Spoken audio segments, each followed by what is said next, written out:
Hello, happy Tuesday. Welcome to the live courageous conversation and Q&A. So, welcome everybody. I know that I've done Q&As before, but I don't know if this feels a little different today. Maybe because I'm thinking of it as an ongoing series. So, how are you? Welcome. I'm going to give this a few moments to allow people to join. I really want you to ask questions. That's the whole purpose of this.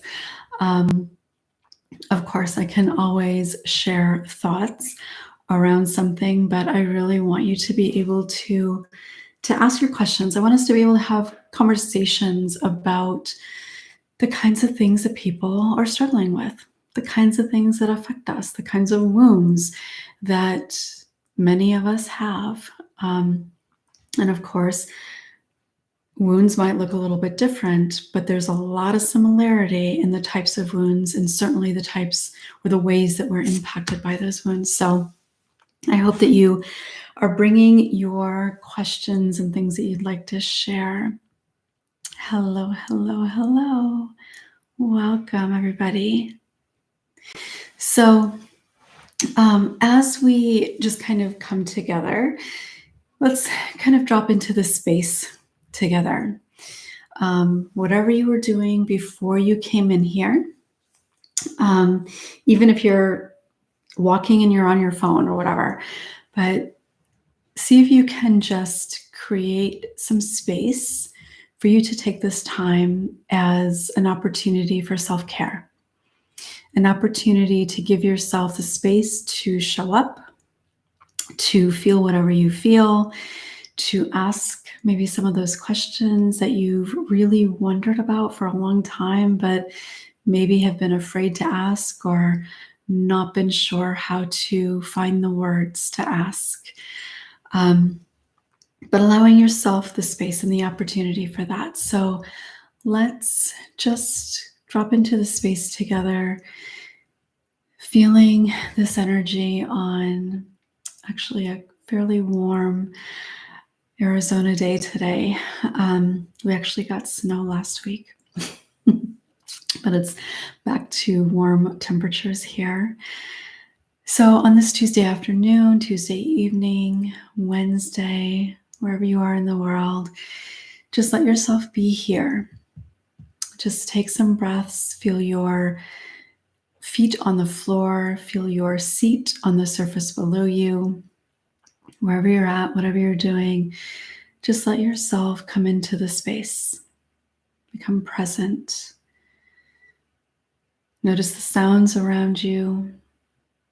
Notice the temperature of the air. Notice your body.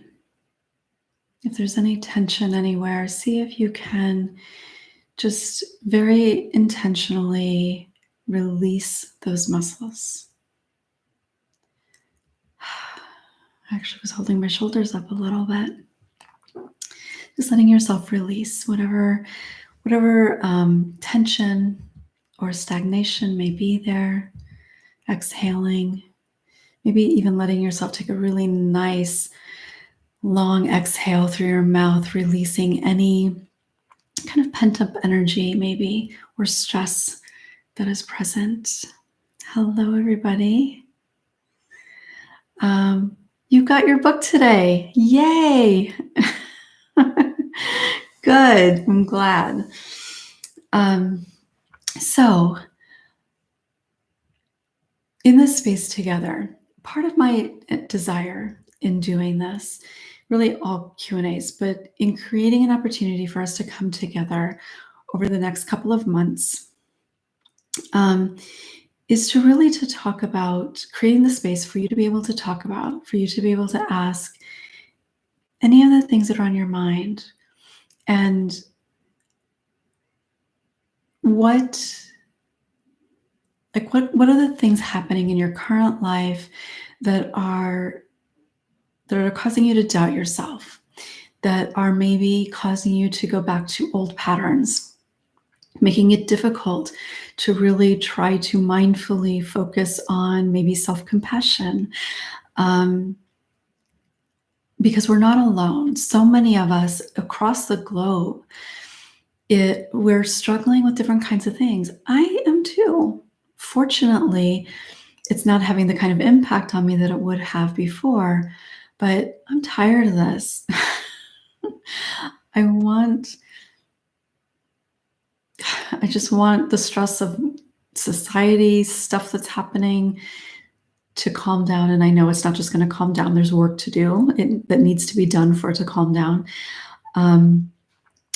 With COVID, there's a lot that needs to happen before things are going to come back to any sort of normalcy.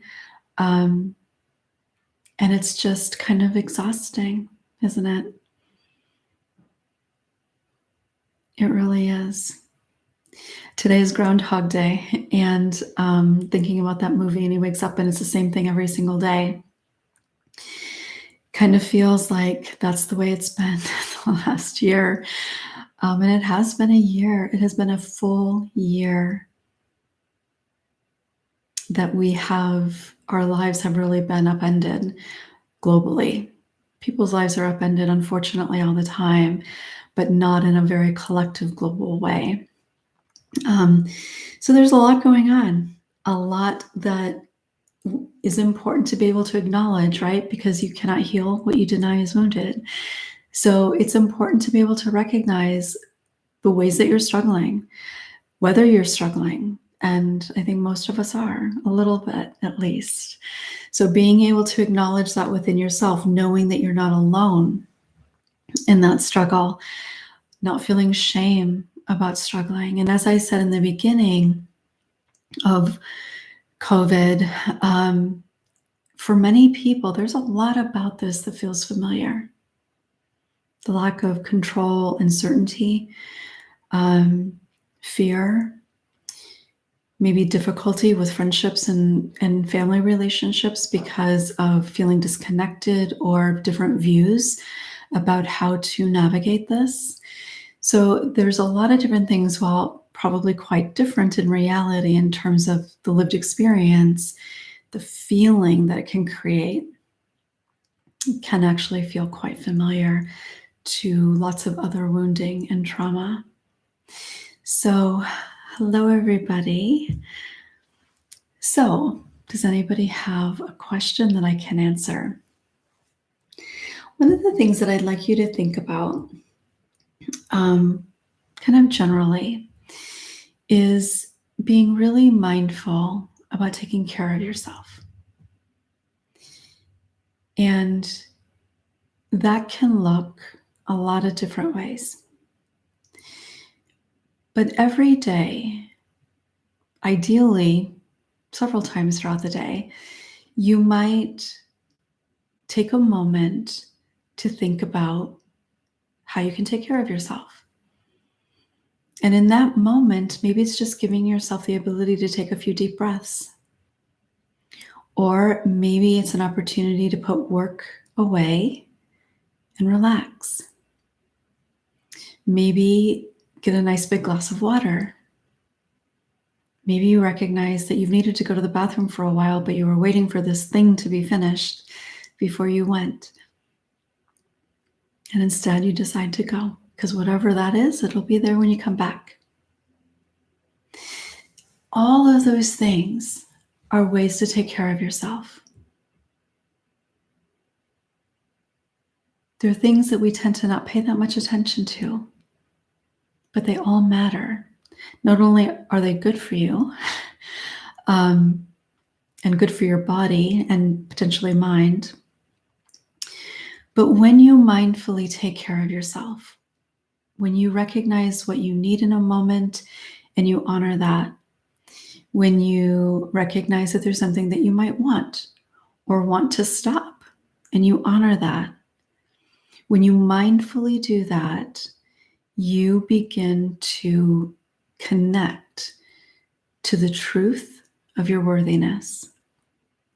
Every time that you have a need or a desire for something and you ignore it, consciously or not, but especially consciously, I think. Um, if there is a need or a desire and you ignore it, maybe you just push it to the side, or maybe you tell yourself it's not the right time, or you haven't earned it yet, or whatever it might be. But even when you just push it to the side, you are telling yourself that what you need or desire doesn't matter. Every time.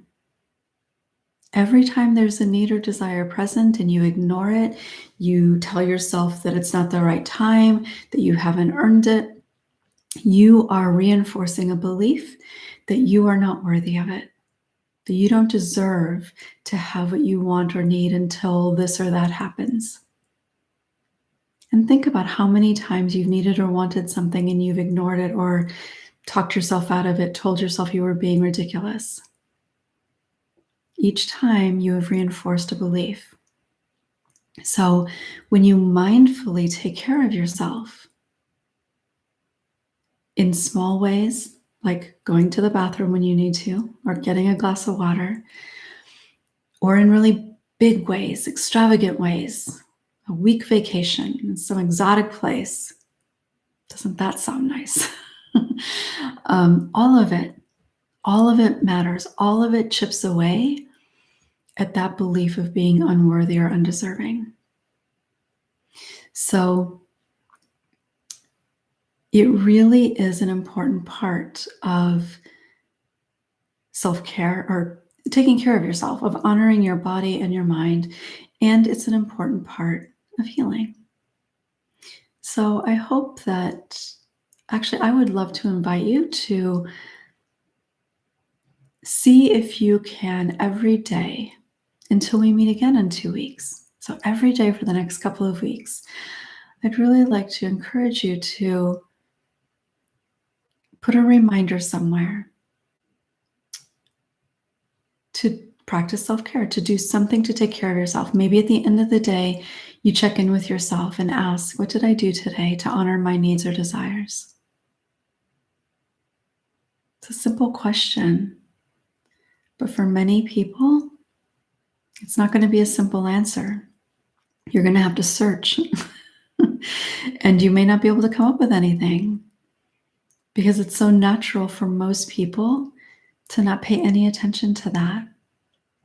So again, the idea is mindful. So not just when you ask yourself, what did I do today to honor my needs or desires? It's not just while I ate dinner. You do that probably, well, many days anyway. But you have to mindfully do it. You have to do it in a way that you're reminding yourself that you're taking care of yourself, that you're deserving of that dinner, or that you're deserving of not having to work 12 hours a day. So being mindful of that.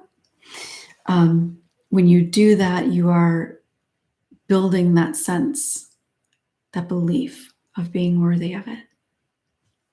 And it's an important practice in being able to heal, just as self-compassion. Self-compassion and self-care are very similar, but I think of self-care as behavior and self-compassion as thought.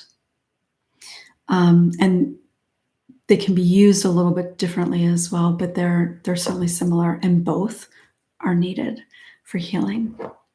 So got some comments and some questions, I think. So I'm going to go ahead and get started.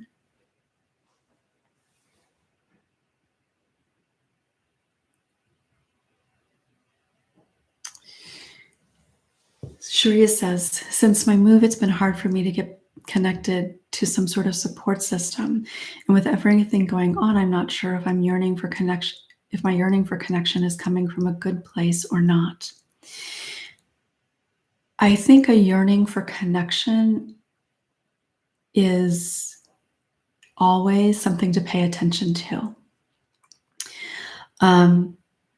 How we have that yearning met may be where it's important to look at whether that's a healthy thing or not. But I think if there's ever a desire for connection, it's important to really honor that. Um, and I think what's important to be mindful of in that moment is, okay, what am I going to do to have that need met? That desire, what am I going to do? And in a new place, it certainly can be more challenging if you don't have people around you.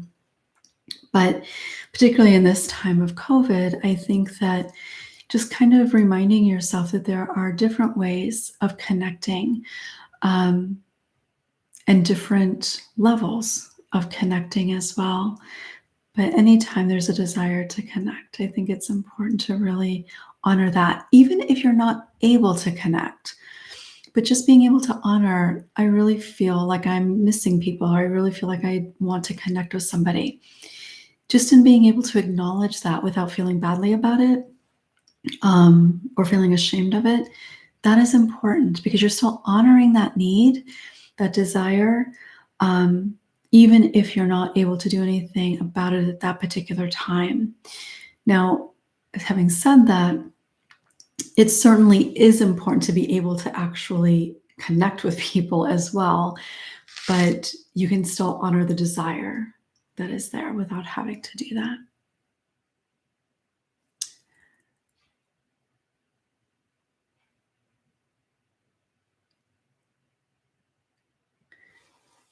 So Isabel says, I start a new job tomorrow and am out of proportion scared. Old voices, not good enough, will mess up, no one will like me. Could you talk about fear, please, and how it might be irrational?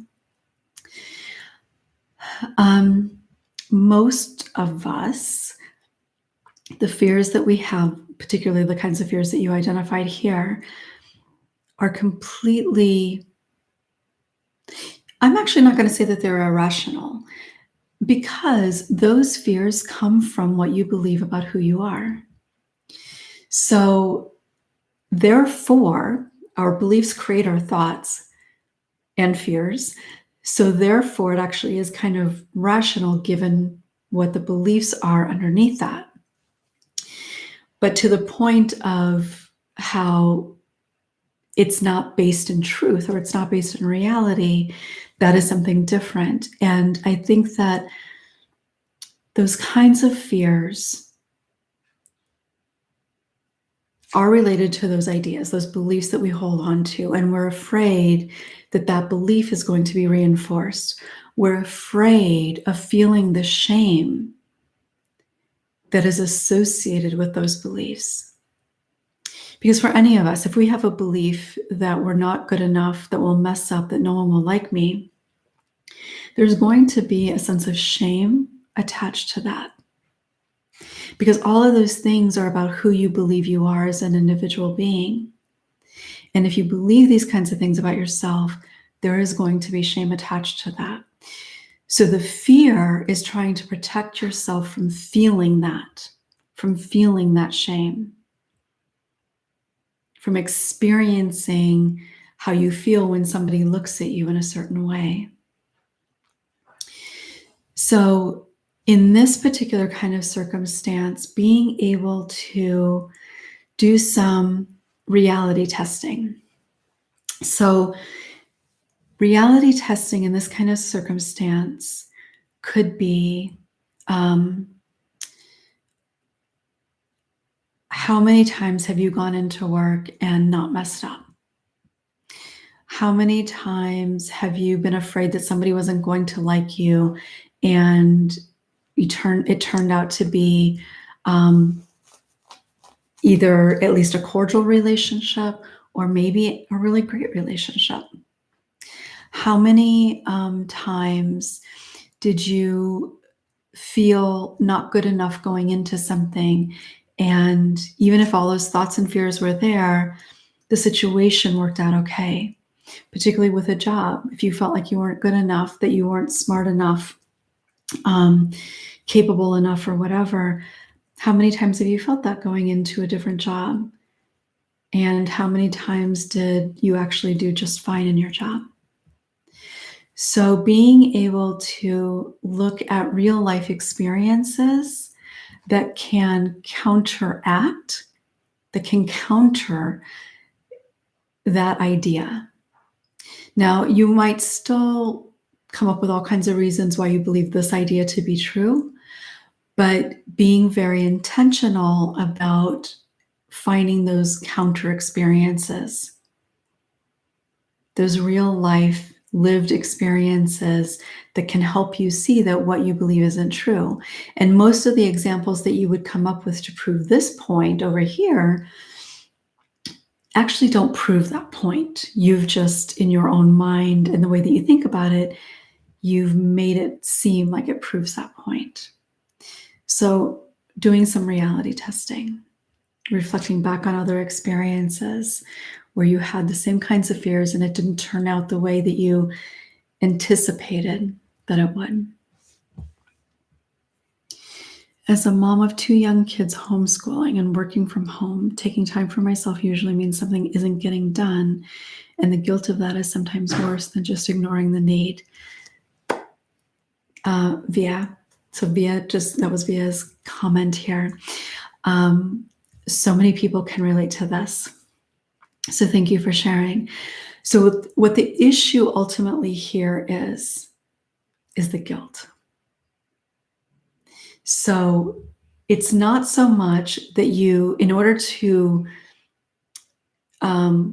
manage this, the answer, the healthy answer, so to speak, isn't to just ignore your needs and therefore don't feel guilt. The healthy answer is take care of your needs and then deal with the guilt, work through the guilt. Because you can. It's not easy, and it can be challenging to work through it on your own, but working through the guilt is the answer, not ignoring your needs. But I do want to say, I completely understand. You're right. It is easier. It's less energy for sure to just ignore your needs, but it's because that's what you're used to doing. You're used to feeling that you don't matter, that your needs aren't important, that everybody else comes first. You're used to feeling exhausted. And almost always, for most of us, even when it doesn't feel good, what we're used to feeling feels easier than feeling something that we're not used to feeling. But then nothing actually changes, right? And that can apply to all different types of circumstances. So what I would say is, you said things don't get done. So if I take time for myself, it usually means something isn't getting done. So what if you practiced just taking literally a few minutes here or there? So maybe in the middle of the day when the kids are on a break, or you're on a break, or the kids are actively doing something with homeschooling and you can step away for a few moments, maybe you go outside, maybe you go to your bedroom and literally just take a few moments to breathe. Take a few moments to listen to one of your favorite songs. Just sit there and let yourself take it in. It's not a few minutes isn't really enough time to like read something unless it's something very quick. I wouldn't suggest like using that time to get caught up on social media or something, because that can create more stress. But something to just give yourself a little bit of space. Like I said, even just going outside and taking a few moments, maybe listening to a very brief guided meditation, or just sitting looking out the window if it's kind of cold where you are. But it can really be just brief moments. And like I said, even something as simple as noticing that you're thirsty, so you get a drink. Noticing that you're hungry, so you get a snack. Noticing that you have a craving for something in particular for dinner, and instead of making what you know the kids would like, maybe you make what you would like instead, or maybe you order, even better. Maybe you order what you would like, and then hopefully they like it too, or they can eat something different. So it can be simple things that don't really have to take a lot of time. It's just more about doing it very intentionally. But I know that there are a lot of people that can relate to that. Michelle says, I've stopped watching the news and it's helped with my fear. I think the media deliberately creates too much fear. Michelle, I agree with you. Yeah, they want people to be engaged, and fear is something certainly that engages people. And I think that that's an important aspect of self-care, is being able to recognize when you need to remove yourself from something. Just like recognizing when you need to involve yourself in something, like connection. But being able to not recognize when you need to take yourself away from something is also incredibly important, and a really important way of taking care of yourself. So doing that really mindfully, being able to say to yourself, this isn't good for me, this doesn't feel good to me, so I'm not going to watch the news. And that is taking care of myself, and I deserve to feel less fear. So doing something like that can really help chip away at any sense of being undeserving or unworthy.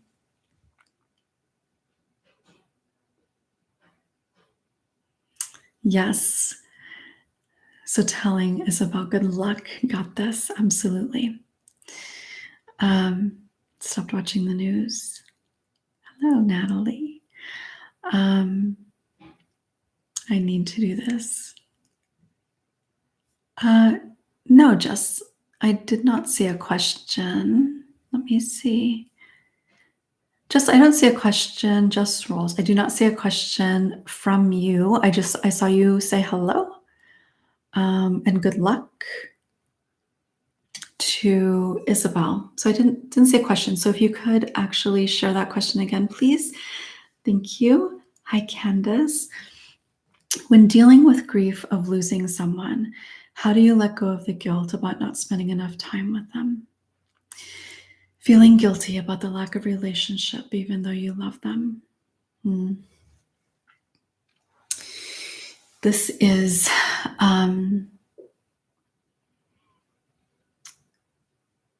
something I know that a lot of people can relate to as well. And I know that your question is specifically to loss and death. At least I am pretty sure that it is.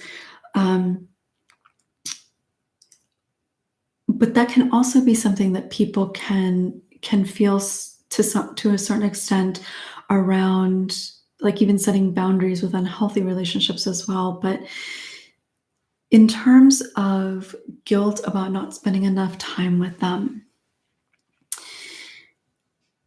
this is kind of hard because, and why grief is so complicated. Because if it is in fact true that you did not have a really close, connected relationship with somebody, then that is going to be one of the things you hold on to in terms of guilt. And guilt is a normal feeling that we go through. It's an emotion that we go through with loss, particularly death. It is a normal thing that virtually everybody experiences on some level when somebody that they care about dies. So part of it is just recognizing that because guilt is a natural part of grief, that you will cling to anything that you can find to feel that guilt. Anything that you will find, just as when it comes to being abused as a child, we will grab a hold of any little thing that we can think of to make it our fault, to take on the responsibility for what happened. It's not based in truth, but if we raised our voice, if we didn't say no, if we wore a swimsuit, we will take that as proof that we are the cause of what happened when it comes to abuse or sexual abuse. When dealing with guilt around grief, you will take absolutely anything that you can hold on to as proof as to why you should feel guilty. And I say proof in quotes because it isn't based in reality. So being able to recognize that, I think, is one important piece. The other part, I think, has a lot to do with self-compassion. So there are, for any of us, if you didn't spend a lot of time with somebody, there's a reason for that. Now, I don't know what the reason, there could be any number of reasons, but there's a reason that you chose, consciously or not, there's a reason that you chose not to have a relationship. And I think it's important to honor that. Whatever the reason is, there was a reason that you made that choice. So being able to honor that without feeling that that makes you a bad person.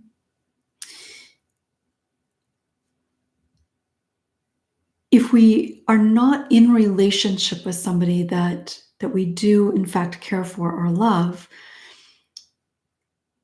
there's likely, generally speaking, something for that person also as to why they may not have engaged as much. So I think that's important to recognize. But I think the biggest thing is about self-compassion. And so whatever that reason is, whether it seems to make sense or not, whether other people would think it makes sense or not, being able to honor that within yourself. Being able to have compassion for the part of you that made the decision at the time that you made the decision. And oftentimes, especially if it's somebody that the relationship is a close relationship, and we choose not to be really engaged in the relationship, there's likely a reason that has something to do with trying to protect yourself, trying to take care of yourself even. And so being able to recognize that, being able to be compassionate with yourself for that is important. And also recognizing the truth that even for people that do spend a lot of time with people that they care about or somebody that they care about, they will almost always also feel guilt that they didn't spend enough time. So that guilt around not spending enough time or not doing enough is something that people feel even when there's literally no more time that they could have spent or nothing more that they could have done. Because again, we grab a hold of anything. So for somebody who spends a lot of time with that person, or who did spend a lot of time with that person, they're going to focus on the one time that they didn't, the one night that they didn't go over there. That person is going to continue to replay that one time. Why didn't I do it? I knew I should have done that. If I had just done that, it would have been different. I'm such a horrible person because I should have driven in the blizzard anyway. They will do that because they're going to grab a hold of anything to feel guilty. And it is a practice. You have to keep reminding yourself, you have to keep practicing self-compassion over and over again. Grief is not linear, and it certainly doesn't happen within a specified period of time. And the more vulnerable we are, the more loss there is, the more depth of grief there is to move through, the more guilt there is that we're going to feel. I wish that there was something that I could say, that I could suggest, that you could just tell yourself and it would go away. But the reality is that there is nothing that we struggle with that is that simple. And the more guilt we feel in general, the more guilt we're going to feel in grief.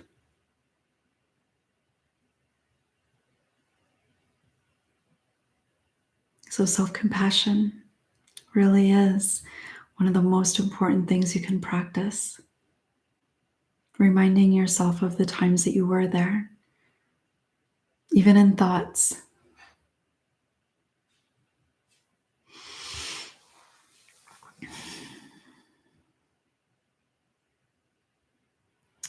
Self-care, a new awareness to a better journey and a better lifestyle. Love that. Self-compassion has been so hard for me in the past fortnight. I've recently started trauma therapy. Good for you. Any suggestions as how best to deal with body memories? Okay. So body memories are a pretty normal thing for somebody who has experienced trauma, and particularly childhood trauma or ongoing trauma. So first of all, recognizing that, while obviously not pleasant, that it is kind of a normal process to go through. That's important because that can help you, it can help mitigate some of the fear that can be present when you have a body memory or when you think about having body memories. The other thing that I would say is practicing connecting to your body when you're not in the middle of having body memories, or when you're not in the midst of thinking about trauma. So practices that help you connect with your body, that help you feel safe in your body, guided meditations that can help with that. It actually just made me think about, there's lots of guided meditations you can probably find on YouTube as well. But I actually, on my meditation album, I have a couple of different meditations that can help a little bit with this, about connecting with your body and feeling safe. So practices when you're not in the midst of feeling it, some of that stuff, that really just help you connect within your body and help you feel safe within your body. Doing grounding practices to help you feel really safe. So I don't know if you're into yoga or chakra systems, but doing some root chakra, maybe meditations, can help. But these are things to practice when you're not in the midst of that. And the more you practice it, the more safe your body feels in general. And so as things come up for you, your body gets more practiced in that kind of sense of safety, sense of groundedness. So when something does come up, instead of taking you up here and being up here for a very long time, it can kind of mitigate how far up you might go. In the middle, or when a body memory starts to come up, or if you're in the middle of a body memory, grounding practices. So doing things to help you become very present. So touching something, so grabbing something around you, feeling it in your hand, really noticing what it feels like, the weight of it, the temperature of it, the texture of it. Trying to, if it feels okay, making sure that you're breathing, reconnect to your body and reminding yourself that you're safe and that you're in this moment. The idea is to become very present in both mind and body. I don't, so obviously some of these names are not full names and that were their handles, and so I don't exactly know if I know who you are for sure. But grounding practices. And it just made me think about the course that I have, Journey to Wholeness. The first chapter is, and journal prompts and all of that is about grounding. And the more that we practice grounding techniques when we're not at a heightened state, the more beneficial it becomes, because your body gets used to being in that grounded state. So I hope that that helps. You also mentioned self-compassion has been so hard for me.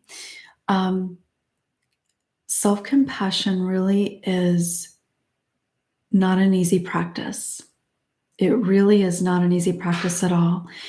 And certainly there are moments or there are things that might be a little bit easier to connect with self-compassion on. But and self-compassion, especially in moments when you're struggling, whether it's with a particular belief or feeling vulnerable, self-compassion is not natural.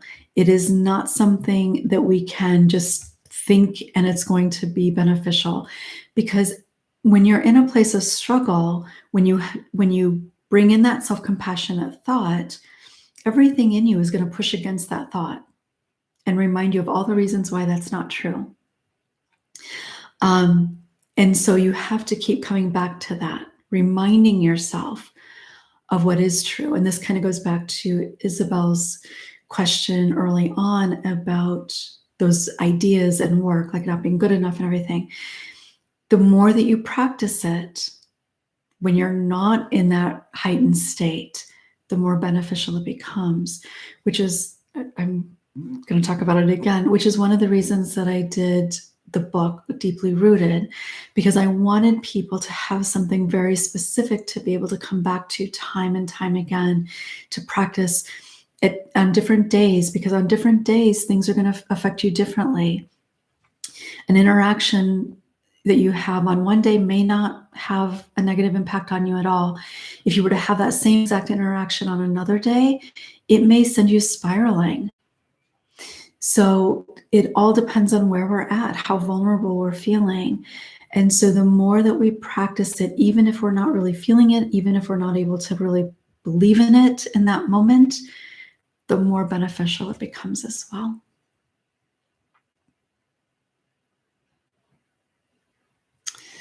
It's good to realize I'm doing some self-care naturally. Yes.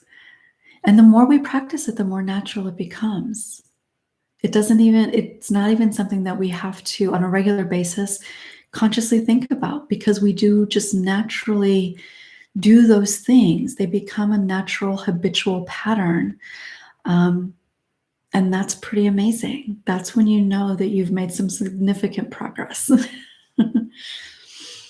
I began EMDR therapy. I find my feelings are flooding up and I feel overwhelmed at times. Nancy, thank you for sharing this.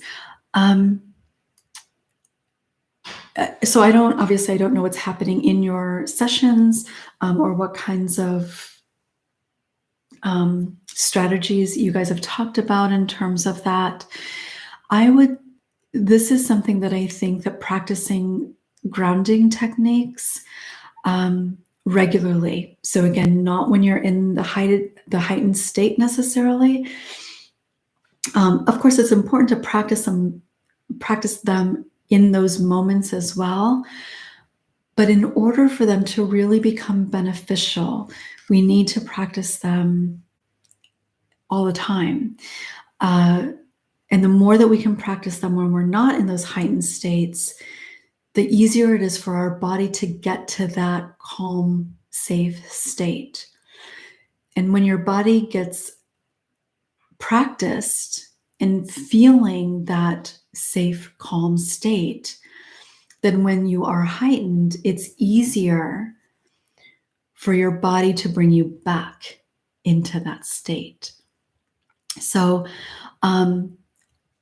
if you haven't talked with your therapist about feeling overwhelmed, I would encourage you to do that. But I do think that practicing a lot of grounding techniques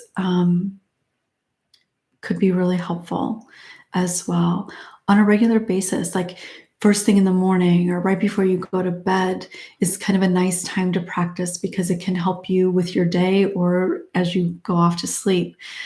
And there's lots of different ways that we can ground. Lots of different things that we can do to practice grounding, but really it's about becoming very present and feeling very present and secure within our body. 4 months ago, I found out my husband was having an affair. He's lied so much since then.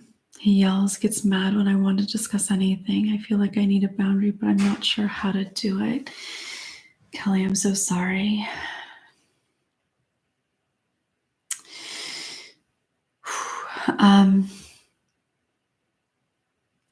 He's lied so much since then. It sounds like he was probably also lying quite a bit before then as well. Him yelling or getting angry when you want to discuss anything is a way to deflect taking any responsibility. And that's not okay. That's a really unhealthy behavior. It can actually be an abusive behavior. It can be a form of gaslighting. That's really not okay. You have a right to talk about it if that's what you want to do. He has an obligation to talk to you. He doesn't get to have an affair and then tell you that you can't talk about it. He doesn't get to have an affair and pretend like nothing happened.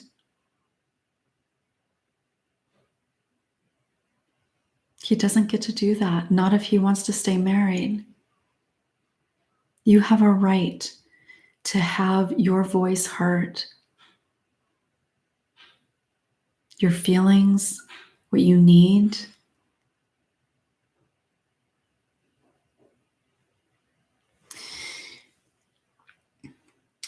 Setting a boundary in this type of situation is really difficult. I'm going to be really honest with you. It is incredibly difficult because he is likely in a very self-protective state, which means his willingness, his openness to taking responsibility, to hearing you, to taking ownership is probably very slim, if existing at all. So any boundary that you try to set, it seems like actually you've been trying to an extent and he's not willing.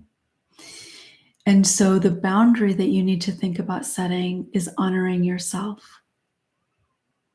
because you deserve to be able to have a conversation. So that might be the most important thing for you right now, is to really honor what you need. Honor where you're at and what you're feeling. He doesn't get to make the decision that he did and then expect you to just do what he wants you to do. Now, I'm not saying that he is a horrible human being and you need to leave him and never think about him again. I'm not suggesting that at all. But if he's not willing to accept responsibility, if he's not willing to take ownership of what he needs to do to earn your forgiveness, your trust, maybe even more importantly, then that's something you really deserve to consider, to honor for yourself. People can work through an affair, but, and this is a huge but, it takes the person who had the affair to fully accept responsibility. They cannot blame anybody else for it. They cannot make excuses for it. They have to be willing to do whatever it takes to earn your trust again. And if they're not, then it's pretty impossible to have a healthy, happy, satisfying relationship because you're not being honored in that circumstance.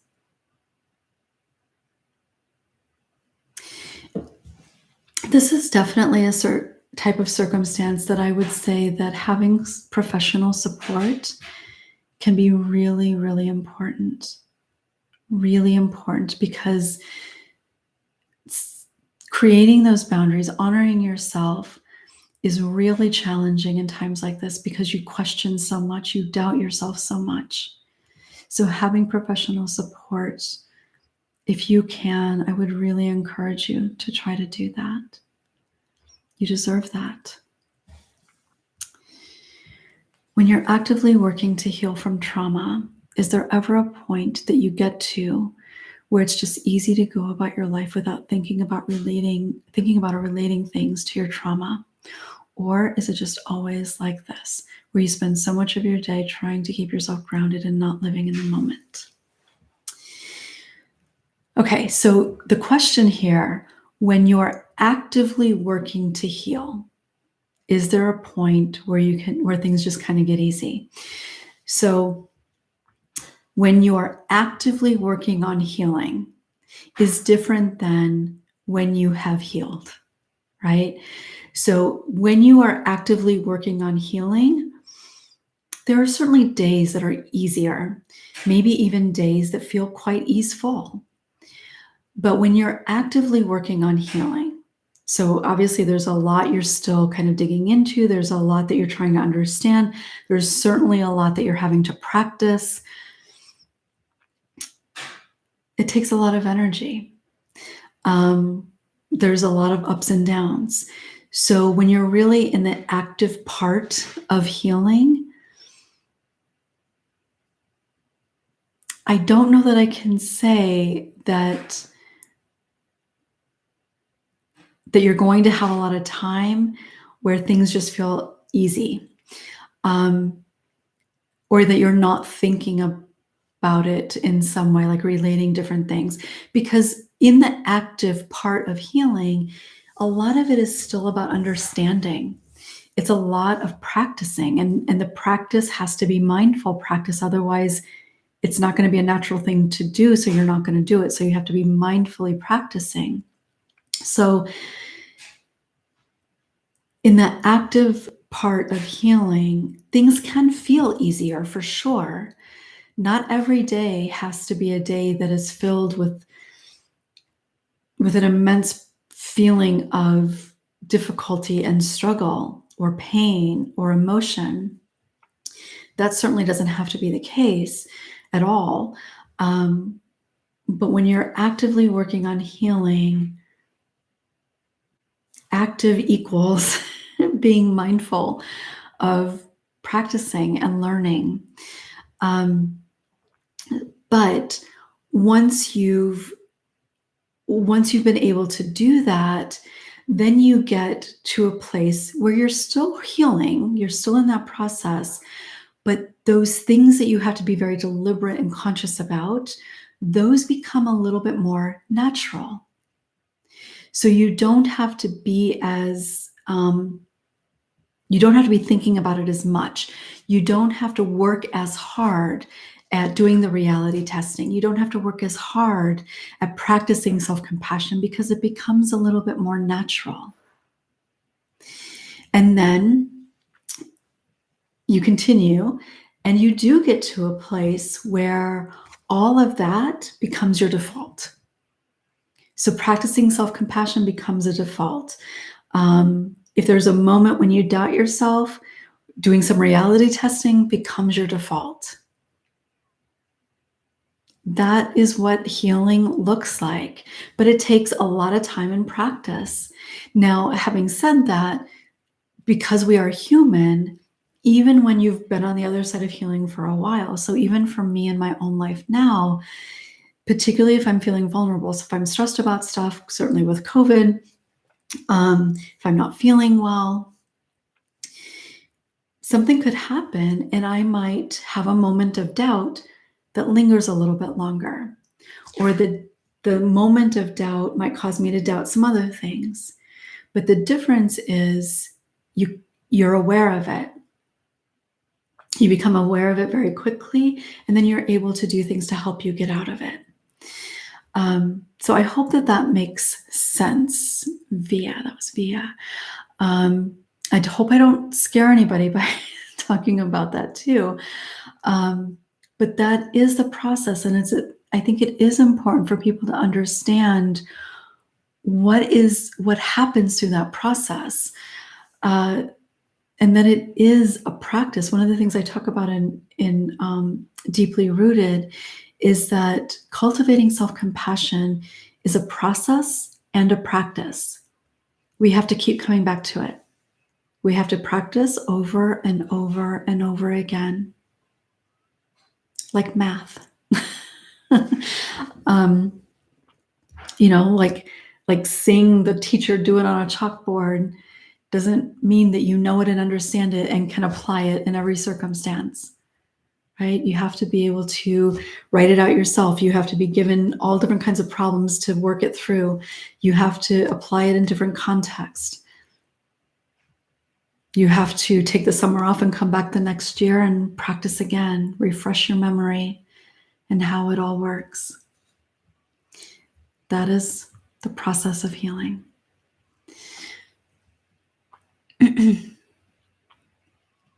My body memories used to terrify me. I found it helped when I learned to accept them for what they are. A memory is something that's not happening to me now. Yes. Do you have a good response you could give me to say to someone who tells you stop being a victim or to choose not to be a victim anymore? Jody, good question. And something that I think, unfortunately, everybody has heard in one way or another. So those types of comments are typically, so being able to understand why somebody would say that, I think is helpful. People who make those kinds of comments are typically in denial. They live their life from a place of denial, meaning that they don't want to have to deal with anything that they don't want to have to deal with because it's uncomfortable to deal with. And when people say, don't be a victim or don't play the victim or stop being a victim, it's because they don't have the capacity to face reality. Maybe your reality, maybe reality in general, or maybe even their own reality. Oftentimes, people who say those kinds of things are in denial of their own struggle, their own experience of being a victim in some way. So it kind of depends on the nature of the relationship, how you might address it. And I'm smiling because what like one of the things that comes to mind is, I don't know that I should probably say it here. So realistically, in a normal situation, you could say something along the lines of, especially if it's somebody you have a relationship with, you might say something like, when you tell me to stop being a victim, you are minimizing, or you're furthering the like victim blaming my experience. So you're minimizing my experience, or you're victim blaming, or it feels to me like you're victim blaming. So you could say something like that. You could go a little bit further and ask them why it's so hard to think of somebody as a victim. So that's kind of challenging them a little bit. You could also say something along the lines of, because when somebody says that, so when somebody says you're playing a victim, what that is telling that person is that they don't have a right to feel how they feel. So you could say to that person, again, depending on the nature of the relationship, when you tell me to stop being a victim, you're telling me that how I feel doesn't matter. You could also say to them that talking about how I feel or talking about what happened to me is not being a victim. It's standing in my courage. Because it is. It kind of depends on how challenging you want to be to them. I tend to be quite challenging to people. Now, I never used to be. I never would have said anything like that to somebody a long time ago. But now, particularly as an advocate, I am fairly confrontational with people. And I don't mean that in kind of like an aggressive way, but I will bring that to their attention and tell them the kind of damage that they're doing by having that kind of idea about it. You could also choose to not talk to that person about anything related to it. Because that person obviously is not a person who can be supportive of you. And that's about them. That's not about you. But that person isn't going to be able to support you, isn't going to be able to witness you. So you may need to, for yourself, kind of recognize that and set a boundary for yourself that, okay, this is not somebody that I can go to. This is not somebody I can talk to. It's important to recognize who you can talk to. And unfortunately, for many people, the people closest to them in terms of relationships, so maybe a best friend even, or a family member for sure, that we consider close, sometimes those are not the people that we can talk to about our experiences. So that's something that you might consider. Another thing that you could say is, you know what? I thought the same thing. I thought that talking about it was being a victim, and I wasn't going to be a victim. But you know what? All that did was make everything worse. All that did was continue the idea that I'm not worthy. All that did was make me believe that I wasn't deserving of being in a healthy relationship, or whatever that might mean for you.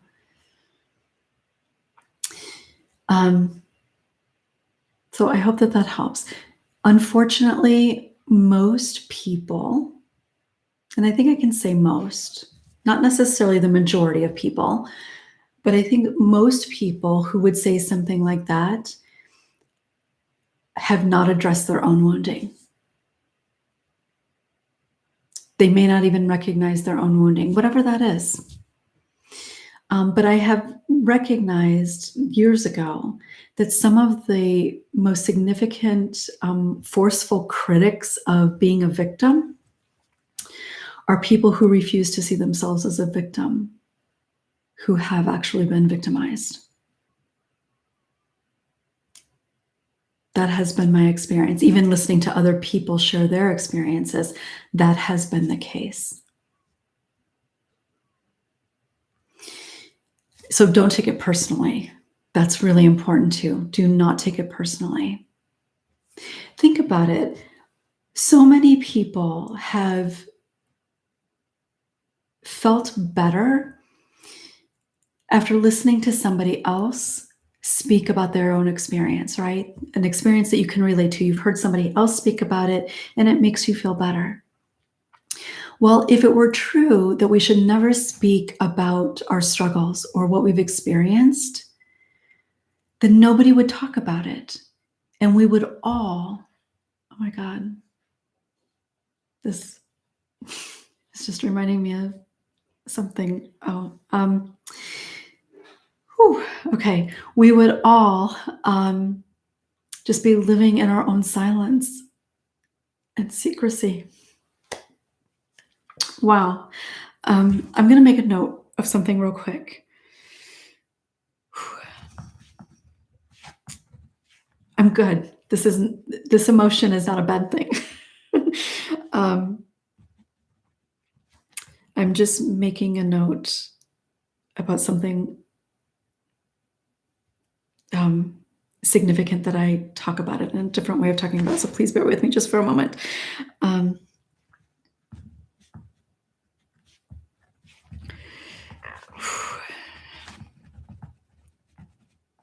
okay.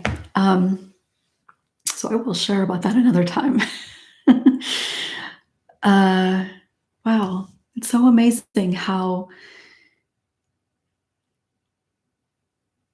things can come up as reminders.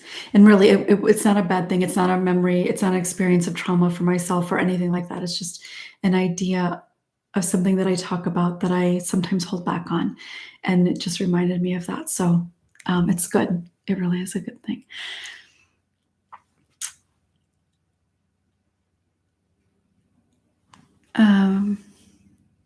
We need this healing journey. Thank you. Can major fatigue be purely due to the energy that goes into actively working on healing? Yes, it can. Physical fatigue, exhaustion, emotional and physical, can be something that you notice when you're working on healing, because it literally does take energy.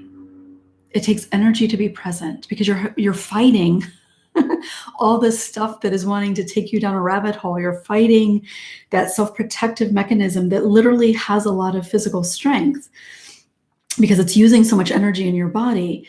You're fighting that constantly. And emotional energy impacts our physical energy as well. So absolutely, absolutely, it can be related to that. Hi, Denise. It's like building a habit. Yes, the practice and the process. Welcome, Lindsay. Any tips or how much what to share with your significant others in terms of your own sexual trauma? I'm afraid if I talk too much about it, it'll make things weird in our own sex life. Also, I'm full of questions. Most people have lots of questions. They just sometimes don't feel okay asking. So this is kind of a complex question, and it's going to be different for every person. So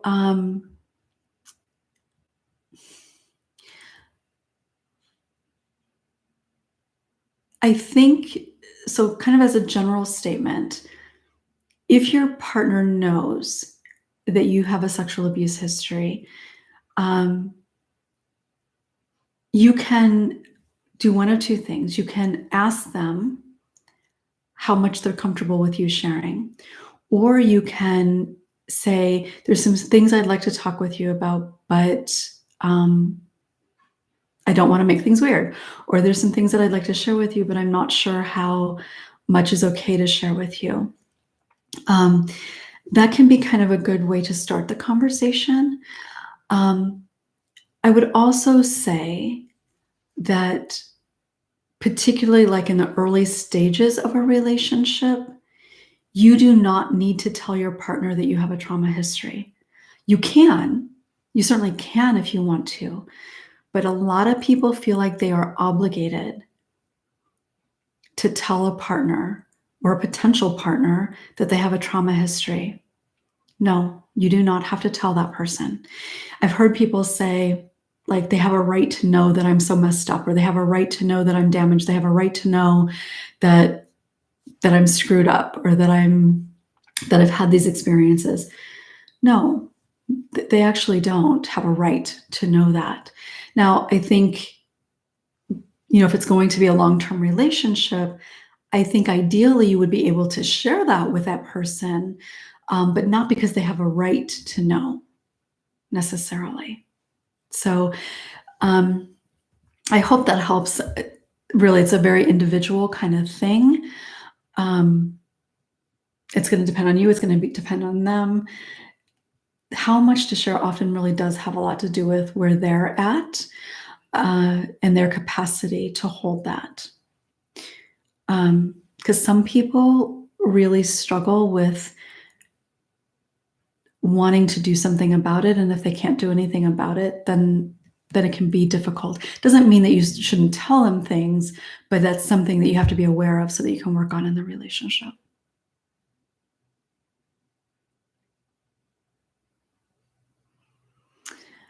I choose who to tell now. I accept that there will always be people who judge.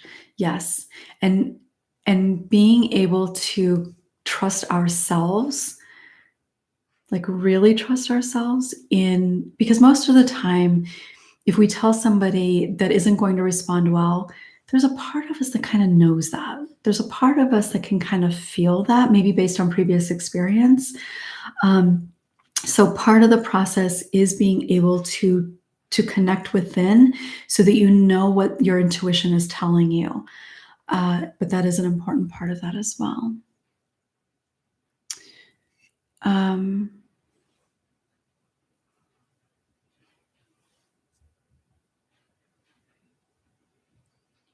uh, yes.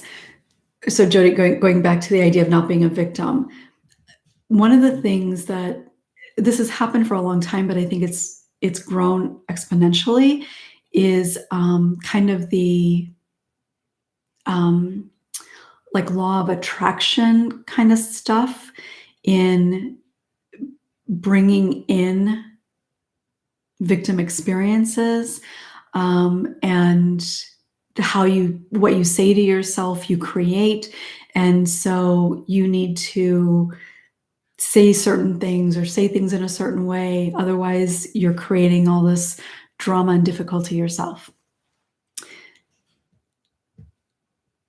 It's not true. There's a lot I have to say about that too. But it's a form of bypassing. And in this particular kind of case, it's kind of like a spiritual bypassing kind of thing. And again, it is still often people who are not able to acknowledge their own wounding because they've bypassed it thinking, oh no, like everything happens for a reason.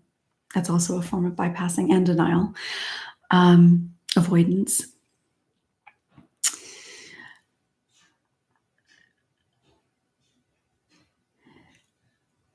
Yeah, it's not about even people who say, I'm not a victim. Like, honestly, I can tell you that people that I've heard be very strong, like so powerful in, I am not a victim, it's usually not coming from a healed place. Honestly, it's really not. Um, People who have done the healing can don't feel the need to say, I'm not a victim. And that's not a judgment on people who say I'm not a victim. It's truly not a judgment. Um, but but but really that is kind of a sign that they might be avoiding something.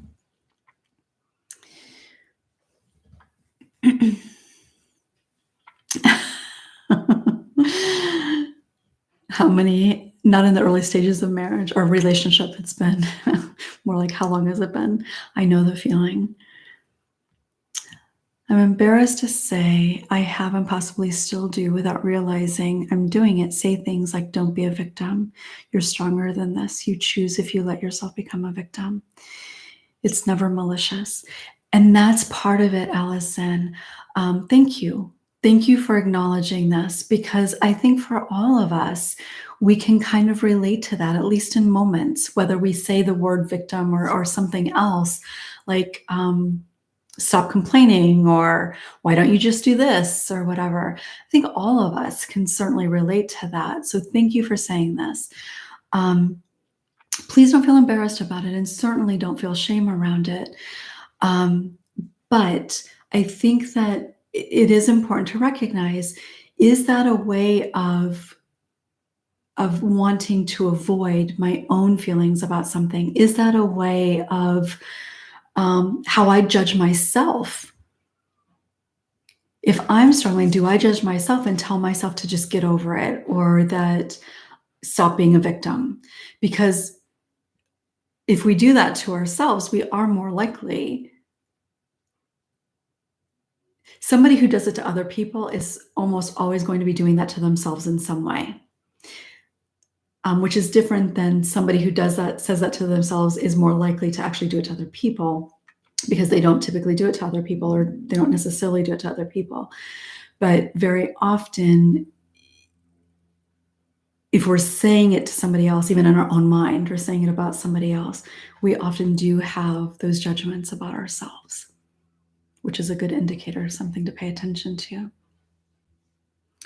I just started using the word survivor instead. My abusers were no longer abusing me, and seeing myself as still a victim was giving them continuing power over me.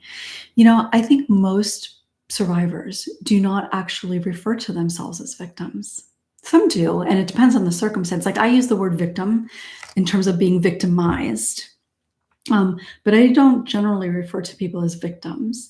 Survivor is definitely an appropriate term. But I think what often happens is that other people see any acknowledgement of struggle as playing a victim.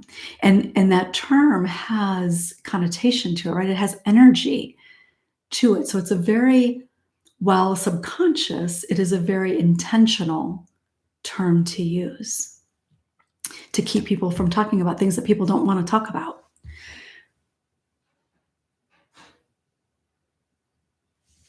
Oh, good. A new perspective with boundaries. Good. Oh, good, Jody. I'm glad. So important to be willing to discern with whom you can share. It can magnify shame within small communities when you finally say, I'm a survivor. Stand in your courage. Oh, good. I'm so glad.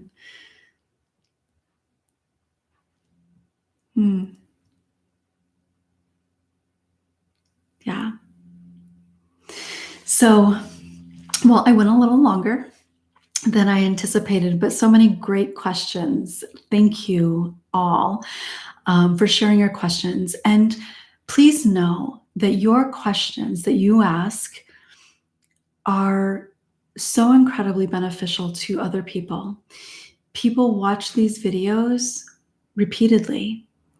People will play these videos while they're doing other things, and they catch different parts at different times. So your questions are never just your questions. They're questions that lots of people have. Any struggle that you have, I can guarantee, is something that other people have struggled with. Any question that you have, I can guarantee, is a question that other people have too. So, and I love answering them. So I will be here again in 2 weeks on Tuesday to do another Q&A. So bring your questions, bring follow-up questions. If something came up through this and you want to follow up with it, or you want to share what you've done with what you took from this one going forward, and bring it to the next one and share that, that's great. But I know that there are plenty of questions out there, and I will so look forward to connecting with you live again in 2 weeks. So stay tuned. Just know that I will be here in 2 weeks, and I will set the actual video up, so you'll get a notification. So if you have not subscribed and clicked the little bell, be sure to do that so you get notification when I share videos or when I'm going to be going live. When will we get to know what you are reminded of? I'm curious. Jody, I need to kind of formulate what I'm going to say about it. And it's interesting because it's something that I've been thinking about. Like, it's part of my story. It's part of why I do what I do. And I'm starting in the process of reworking some of my website, and thinking about why I do what I do, why I talk about the things that I talk about. And it was just a good reminder. It was, like sometimes we just see something or hear something that reminds us of something we really needed to be reminded of. And it was a moment like that. And I became emotional because just how resonant it was and how full circle in a way that it was. But I will share more specifically. So I'll try to even be very intentional about circling back and referencing this back about that. So I will try to make sure I do that. And if I don't, feel free to ask me about it.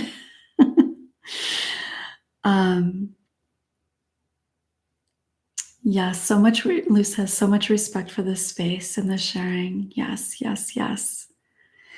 This is not an easy thing to do. You really, I hope that you all feel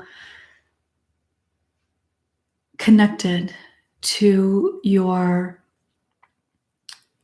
courage and your capacity to grow and willingness to show up here. It's not easy to do. It's not easy to ask these questions and put yourself out there. So thank you all for being here. Thank you. Don't forget to purchase Peggy's new book. I'm excited to be reading the book and starting my healing work in the book. Thank you for sharing that. I do want to say, if you've not heard me talk about it, or you haven't got it yet, or you're thinking about it, I am going to be scheduling the free virtual workshop for Deeply Rooted, probably this week. So Deeply Rooted is a guided journal for cultivating self-compassion. And at the end of February, I am going to be leading a free virtual workshop for people working through the book. So it's going to be Q&A. I'll be answering the questions that you have that come up. So if you're going through the book and you've got questions, make sure you write them down. And going through a few of the exercises to kind of just explore a little bit more, maybe even do a couple of the breathing exercises together. So it's going to be a free workshop, 60 to 90 minutes for anybody working through the book. So if you've been thinking about it and you would like to join the workshop, now is a good time to get the book and get started so you can write down all your questions. And if you haven't signed up for my newsletter, or you don't follow me on Facebook on Courageous Journeys, please make sure you do so, because I'm going to be sharing the information on those platforms for you to register. You will have to register for the workshop. So make sure that you're doing at least one of those things, ideally both. And on social media recently, I shared a post and I sent out a newsletter asking for feedback about the date and time. So if you haven't responded to that yet, please make sure you do so. I'm going to schedule it for either February, I don't remember, 26th and 27th, or 27th or 28th. That Saturday or Sunday, the last of the month. Oh, it's actually, I've got a calendar right here. Sorry. The 27th or 28th. So if you haven't responded to your preference yet, please feel free to do so, because I'm going to take all that information and schedule the workshop. So please do that. So the book is available on pretty much all online retailers internationally as well, including Europe and Australia, South America as well. It's in English, so if you speak English, then it's fine. But obviously, if you don't speak English, it's going to be a little harder. I am trying to find somebody that can translate for me. But this is a good time to get it if you want to do the workshop, because ideally, you would have a little bit of time to go through the book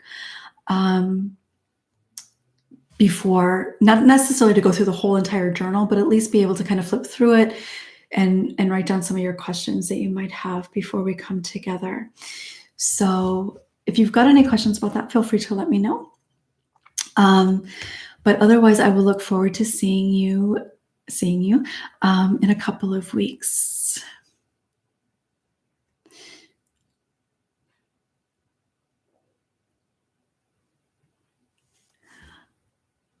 Lou, thank you. The beauty of what you get honoring yourself, working it, far exceeds not getting it. Well, thank you. Um, that really, I'm so glad to hear that. I really am. I was hopeful that I find it hard sometimes. I feel like something as kind of brief, even as like a 4-week course, like I sometimes feel like it's not enough. Like, is it really going to do anything? And even doing this book, I've struggled with that a lot. Like, it's just a small book. It's just, I don't even remember exactly how many prompts there are, but it's just a small book. It's 140 pages or something. Like, does it really have any value? Is it going to be beneficial to anybody? Um, because self-compassion is such a process and practice. So I really appreciate hearing that. It really means a lot. Thank you. So thank you all for being here. I really appreciate you. I appreciate your courage. I appreciate your questions, and I appreciate you being part of the Courageous Journeys family. I will look forward to seeing you all very soon. Have a good rest of your week.